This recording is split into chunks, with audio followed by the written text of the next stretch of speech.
In this video, I'm going to explain about the normal distribution, and I'm going to cover some examples, and I will show you how to get the answer by using the Excel. So here, this is a basic concept of the normal distribution. When we say that X follows a normal distribution, we denote this way. And then we need to have the two parameters. One is a mean, mu, and the other one is a standard deviation, sigma. Okay.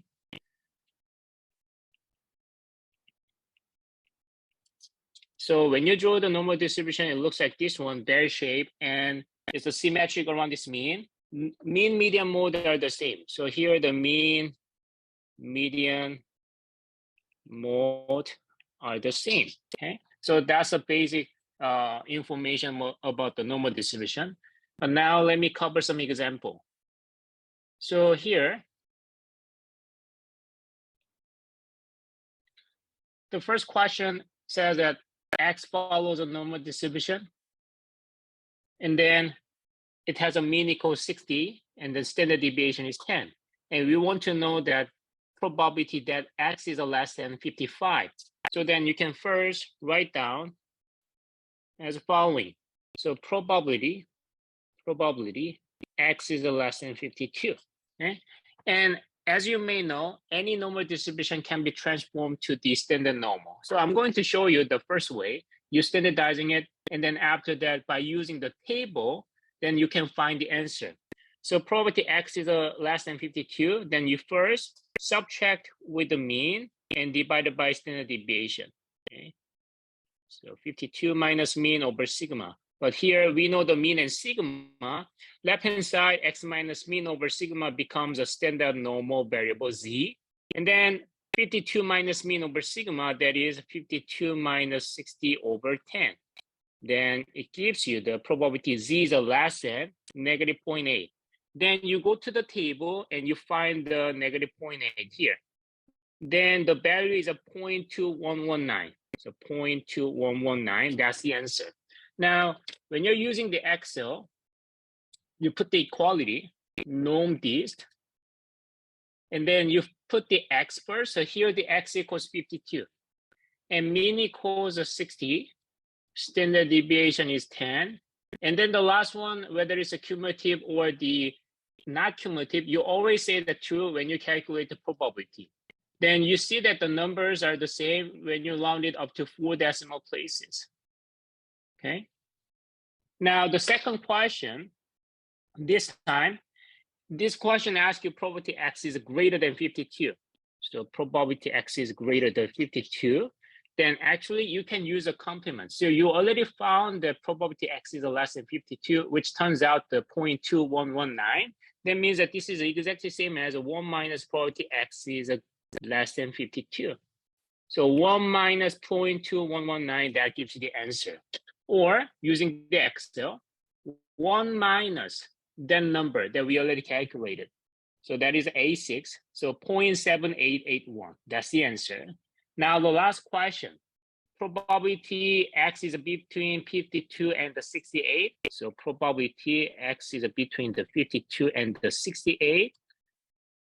Of course, so you can standardizing it. So like this, probability 52 minus mean over the standard deviation 10. X minus mean over sigma. 68 minus mean over sigma. Then we have the left one is a negative 0.8. The middle one becomes a Z, and then right one becomes 0.8. So we want to find the probability between the negative 0.8 and 0.8. Then you probably notice that that is just same as 2 times of the first answer. Okay? Oh, actually, no. So because we want to find the probability between the negative 0.8 and the 0.8, so we need to do this way. So I recommend you to draw the graph if you don't know what's going on here. So here, when you visualize it with the graph like this, give me 1 second.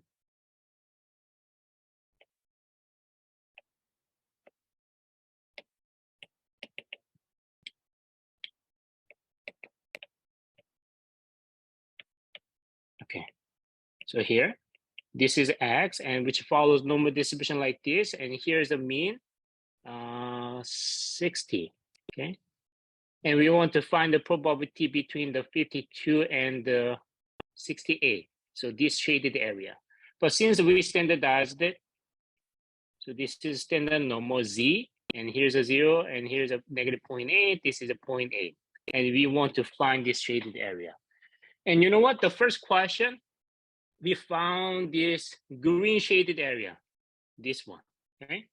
And from the second question, we found this yellow shaded area, okay? No, sorry. We found, which is a greater than 52, that is this yellow shaded area, okay? So in this case, in order to find this black shaded area, what you need to do is following. That is exactly the same as 1 minus 2 times this green shaded area. Okay, why is that? Because the normal distribution is symmetric around this mean. So that means that this green one, the left one, is the same as this white one. Okay, and under the distribution, the probability equals 1. That's why 1 minus 2 times this green shaded area gives the answer. Then here, 1 minus 2 times this green shaded area, that's a 0.2119. Then you can find the answer, which turns out the 0.5763, up to 3 decimal places like this. You can round it up to 4 decimal places. Then we have a 0.5763, okay? Now, let me cover the other side of the question. So let's go to the example 2. All right, so here the question says iPhone 14 battery life X, we denote the X, follows a normal distribution with a mini course 10 hours and the standard deviation is 10. So that being said, I can write down, I can denote X follows normal distribution with a mini course 10 and the standard deviation is 2. And then the first question A asks you to find the probability X is greater than 13. Again, you may want to draw the graph like this to avoid the mistake. So here's a mini course 10, and you want to find the probability which is greater than 13. So this shaded area, okay?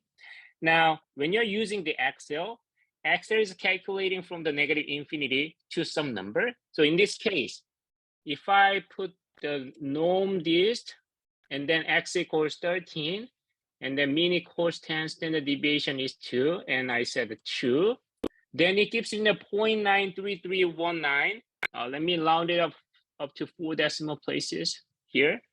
That number is this green shaded area, okay? So like I told you, Excel is calculating from the negative infinity to 13, and it gives you the 0.9332. So that's why I put the last element, true. So true means that from the negative infinity up to X equals 13, I found the cumulative distribution. Okay, that gives me the 0.9332. Okay, so that being said, in order to find the black shaded area, that is 1 minus this green shaded area, and I found that that is a 0.0668. Okay, now question number B. Again, it's good to have the graph to avoid the mistake. So this is a normal distribution with a mean equals 10, standard deviation is 2, and here is the 8. And here's a 12. So we want to find the shaded area. Again, I need to find this green shaded area first to find the answer. This one is same as probability X is a less than 5. And this one is the same as norm dist X equals 8, mean equals 10, standard deviation is 2, and cumulative, yes, true. So that is a point, so up to 4 decimal places, 0.1587. And then you notice that the difference between here, so 10 and 8, and the 10 and 12 is the same. So 10 minus 1 standard deviation is 8, 10 plus 1 standard deviation is 12. So that means that they are symmetric. So this part is also 0.1587. So this one is also 0.1587. That means the answer is 1 minus 2 times 0.1587. Then you get the answer, which is 0.6827. That's the answer. Now, what if that they are not symmetric? Something like this one. Question number C. probability x is between 9 and 13. So 9 and 13. So here's a 9 and here's a 13. So we want to find this probability. Okay, so first, let me draw the graph to visualize the situation here. Min equals 10, x equals 9, and here is a 13, and we want to find the shaded area, okay? Now, first, let me get this green shaded area that is same as probability x is less than 9. That is norm dist, x is 9, mean equals 10, standard deviation is 2, cumulative distribution, yes, true. Then it gives me 0.3 up to 4 decimal places, 0.3085. Okay. Now I'm going to find, take a look. This part is important. I'm going to find this blue part from the negative infinite to the x equals 13. So that is following. Probability x is less than 13. And I'm going to explain why we need to get this one. So probability x is less than 13. That is here, norm dist, x equals 13, mean equals 10, standard deviation is 2, and you put the true. Then that is up to 4 decimal places, 0.9332. But you know what? We want to find the black shaded area. So that means we basically want to find from this blue shaded area minus this green shaded area, then we can find this black shaded area. So the answer is 0.9332 minus 0.3085, then we get the answer. That's the 0.6247.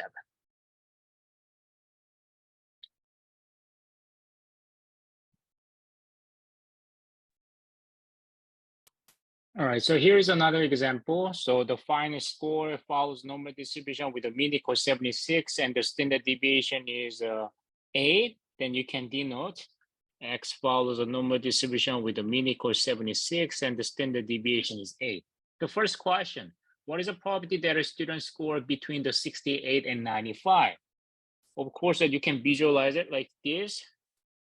So I recommend you to draw the graph if you don't want to make a mistake. So here's a mean 76, and this is a 68, and here's a 95. So we want to find the shaded area, right? That's a percentage. Now, in order to find this one, I need to first find the probability x is less than 95. That's this blue one. This blue part captures the probabilities x is less than 95. And then I need to find probability x is less than 68. And then I subtract from the first one with the second one, then I can find the answer. So the second one is this yellow shaded area, this one. So this blue one minus yellow shaded one, then you can find the black shaded area. But you can use the Excel. So the first one, probability is x is less than 95. So put the equality, norm dist, x is a 95. Mean equals 76, standard deviation is 8, and this is a cumulative from the negative infinite to x equals 95, so true. There is a 0.9912 something. And then the second one, probability x is less than 68, likewise, norm dist, x equals 68, mean equals 76, standard deviation is 8, and true. So that means that we find the probability from the negative infinite to x equals 68. Then that's a 0.1586 something. So the first one minus second one. So that's the EA cell minus FA cell. Then we got the answer. So up to 4 decimal places, I can say the answer is a 0.8326. How to interpret this number? Well, there are 83.26% of the students, their score is between the 68 and 95. Now the second question, B. This one basically asks you, in order to become top 15% or higher, how much score you need to get? Well, let's say that the professor says that in order to in order to get A plus from this course, you need to become top 15% or higher. So you want to know the number. Again, let me start with the graph. So here is a normal distribution. The final score follows a normal distribution with a mean equals 76 and the standard deviation is 8. So in order to become top 15%, you need to find the number. So this shaded area is a 15%, and you want to find this value, okay? Now it's a different. So far, we are using the norm distribution to find the probability. This question, given that we know the probability, we want to find the x value. In the case, we need to use a norm inverse. So here the norm inverse, and same as before, x is calculating from the left to the right. Instead of put the 15%, you need to put the 85%. So 0.85. Why do we need to put the 85%? Because this part, this blue shaded area is 85%. So when you put the 85%, x is calculating from the negative infinity to here, that's the 85%, and that gives you the x value. So 0.85, 85%, mean equals 76. Standard deviation is 8. Then that's the 84.29. That means that you get the score 84.29, then you are the top 15%. Or that I can say that you are the 85 percentile. Your score is 85 percentile. Okay.